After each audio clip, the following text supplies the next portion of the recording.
Hello વિદ્યાર્થી મિત્રો, અરવિંદ ભોજાણી તમારું માનવ ક્લાસીસમાં ફરી હાર્દિક સ્વાગત કરું છું. ચાલો વિદ્યાર્થી મિત્રો, આજે આપણે ધોરણ 8 ચેપ્ટર નંબર 7 સોચ અપની અપની એનું આપણે આઈડિયલ સ્વાધ્યાય પોથીનું આપણે સોલ્યુશન લેવાના છીએ, જે વાદ વિવાદ ઉપર આખું ચેપ્ટર છે. બરોબર? તો અહીંયા તમે જોઈ શકો છો, પેલું જે અહીંયા તમને ચિત્ર 2 દઈ દીધા છે. એ ચિત્ર ઉપરથી તમારે અમુક પ્રશ્નના જવાબ તમારે દેવાના છે. તો જો તમને આ વિડીયોની અંદર બધી વસ્તુ તમને સમજાય તો આપણી ચેનલ લાઈક કરો, શેર કરો, સબસ્ક્રાઇબ કરવાનું ભૂલતા નહીં, જેથી તમને આપણા બધા લેટેસ્ટ વિડીયો મળતા રહે. ચાલો, તો હવે આપણે પહેલો પ્રશ્ન જોઈશું, દોનો चित्र में क्या अंतर है. तो पहलो पॉइंट एम एवो है, प्रथम चित्र गांव का है जबकि दूसरा चित्र शहर का है. बीजो पॉइंट, गांव के मकान कच्चे, शहर के मकान पक्के हैं. तीजो पॉइंट, गांव के रास्ते कच्चे हैं, शहर के रास्ते पक्के हैं. चौथा पॉइंट, गांव में वाहन नहीं दिखाई दे रहे हैं, शहर में वाहन दिखाई दे रहे हैं. पांचवा पॉइंट, शहर में बड़ी बड़ी इमारतें हैं जबकि गांव में छोटे छोटे मकान हैं. रेडी? चलो, बीजू, गांव तथा नगर के जीवन में क्या अंतर है और तुम्हें कौन सा जीवन रुचिकर लगता है, क्यों. तो मुझे गांव में तथा नगर के जीवन में गांव का जीवन रुचिकर लगता है क्योंकि वहाँ का वातावरण शांत और अच्छा होता है. नगर को प्रति वहाँ कम प्रदूषण होता है. वहाँ पशु और पक्षी भी शहर के मुकाबले ज्यादा दिखाई देते थे. रेडी? હવે આપણે ત્રીજા પ્રશ્ન તરફ વધશું આગળ. વિદ્યાર્થીઓ ખાસ ध्यान देजो. क्या तालाब का जल पीने के लिए योग्य है? यदि नहीं तो क्यों? तालाब का पानी पीने के लिए योग्य नहीं है क्योंकि लोग अपने पालतू पशुओं का तालाब में नहलाते हैं. पछी स्त्रियां कपड़े भी वही धोती है. लोग उसी तालाब में नहाते हैं. इस तरफ तालाब का पानी गंदा होता है. यह पानी पीने से लोग बीमार पड़ सकते हैं, इसलिए हम यह पानी नहीं पी सकते. ચાલો વિદ્યાર્થીઓ, તો આમાં ખોટે ખોટું તમારે મૌલિકતાથી નથી લખવાનું, આમાં જેવું લખેલું છે એવું લખો તો પણ તમને માર્ક મળી જશે. બરોબર? ચાલો આગળ વધશું. गांव में पानी किस तरह गंदा हो रहा है? गांव में जल स्रोत के रूप में नदी और तालाब होता है. लोग नदी और तालाब में ही अपने पशु को नहलाते हैं और खुद भी नहलाते हैं. नहीं वही कपड़े और बर्तन आदि धोते हैं, जिससे सारी गंदगी पानी में जाती है. क्या जाए? पानी में जाती है. इस प्रकार गांव में पानी गंदा हो रहा है. रेडी? ચાલો, હવે આગળ વધશું વિદ્યાર્થીઓ. હવે જો નેક્સ્ટ પ્રશ્ન આપણો એવો છે, નિમ્નલિખિત વાક્યો में से अव्यय ढूंढिए. अव्यय એટલે કે જે પ્રશ્ન અથવા તો જે કોઈ વાક્યને એમાં બે શબ્દને નોખા પાડતો હોય એનો મીનિંગ થાય. कि उमंग और स्मित घर चले गए तो और आई.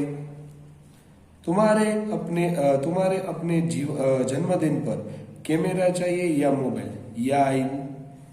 वाह क्या कैच लिया है, तो वाह थी. પછી दुर्योधन तथा कर्ण में गहरी मित्रता थी, तथा आयु. वह तेज दौड़ा, तेज आयु. एक लड़का धीरे धीरे चल रहा है तो धीरे धीरे आयु. निधि बहुत काम करती है, बहुत आयु. चलो, હવે सूचना सुनकर लिखिए. उपसर्ग लगाकर शब्द पुनः लिखिए. तो वी, प्र, अ, दर, अध, નીર અને ગેર, આ બધા જે ઉપસર્ગ જે છે તમારે એને લખીને શબ્દને બનાવવાના છે. દેશ તો વિદેશ. પક્કા તો અધ એમાં લગાડ્યું, અધ પક્કા. પછી ગમ તો દુર્ગમ. योग तो प्रयोग. जीव तो निर्जीव. दल तो दुर्बल. बल तो दुर्बल. समझ तो गैरसमझ. सुविधा तो असुविधा. પછી વાતચીત તો અવાતચીત. રેડી? હવે उदाहरण के आधार पर प्रत्यय लगाकर शब्द पुनः लिखिए। ईता इन इक बराबर। तो ई तमारे उदाहरण पर प्रत्यय तमारे लगावाना छे। तो विदेश ई लगाड्યું। प्रकृति तो प्राकृतिक लगाड्યું बराबर। પછી પુત્ર તો પુત્રી, ચંચલ તો ચંચલતા, યંત્ર તો યાંત્રિક, માનવ તો માનવતા, લાપરવાહ તો લાપરવાહી, હંસ તો હંસી। રેડી? હવે એ જ પ્રમાણે તમારે વિદ્યાર્થીઓ ખાસ કરીને ધ્યાન દેજો, આ જોડકા યાદ રાખી લેવાના છે બરાબર। તો આ જોડકું પૂછાય એવી વસ્તુ છે, મોસ્ટ આઈએમપી છે, લખવું હોય તો લખી લેજો બરાબર। મોસ્ટ આઈએમપી છે, પૂછાય એવું છે, બધાને આવડી જવું જોઈએ। ચાલો વિદ્યાર્થીઓ હવે આપણે આગળ વધશું। હવે જો આ તમને એક પરિચ્છેદ દીધેલો છે, એક ન્યૂઝપેપર ટાઈપ બરોબર। હવે આ ન્યૂઝપેપરમાં તમારે જોઈએ નીચેના પ્રશ્નોના જવાબ લખવાના છે। ચાલો વિદ્યાર્થીઓ આપણે નીચેના प्रश्नों सोल्यूशन જોઈ જઈશું। ध्यान देજો। अंतरिक्ष की किस घटना के लिए वैज्ञानिक उत्साहित है?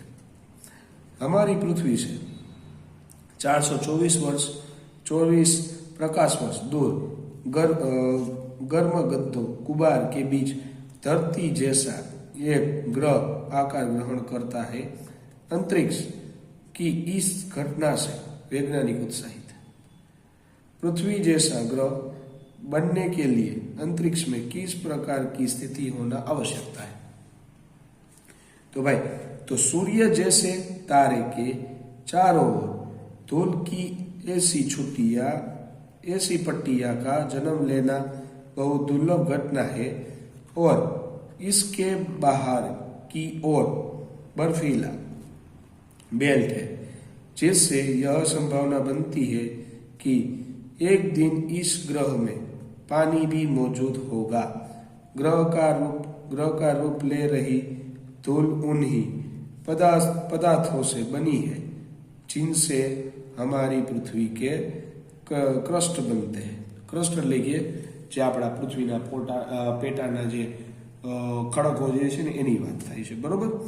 હવે वैज्ञानिकों के मुताबिक सौरमंडल का ग्रह किस अवस्था में? वैज्ञानिकों के मुताबिक सौरमंडल का ग्रह अभी मुश्किल से किशोरावस्था में है। પછી એપ્લાइड फिजिकल केमिस्ट्री के सुर्खिया कौन है? तो एप्लाइड फिजिकल केमिस्ट्री के